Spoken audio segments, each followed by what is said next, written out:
જય શ્રી કૃષ્ણ. કેમ છો બધાય? જો આજે મેં કંઈ મંગાવ્યું હતું, પાર્સલ આવ્યું. તો ચાલો આપણે એને ઓપન કરીએ અને જોઈએ કે આમાં શું છે.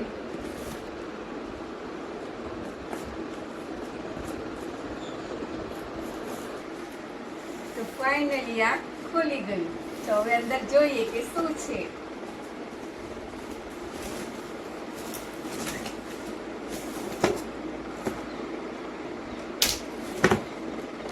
તો આ બોક્સમાંથી આ સ્ટીક નીકળી છે, એના હુક્સ નીકળે છે અને એક આ છે. તો આ ટેન્ટ છે, આ રીતનો ટેન્ટ છે. તો નેક્સ્ટ વિડીયોમાં, બીજા વિડીયોમાં બની રહેજો. એમાં આપણે ટેન્ટ બનાવેલું જોઈશું. મેં ઓનલાઈનમાંથી ટેન્ટ મંગાવ્યો તો ચાલો આપણે શરૂ કરીએ. હેલો ગાઈસ, મારો ટેન્ટ બની ગયું છે. તમને ગમ્યો હોય તો લાઈક કરજો, શેર કરજો, સબસ્ક્રાઇબ કરજો. Bye bye.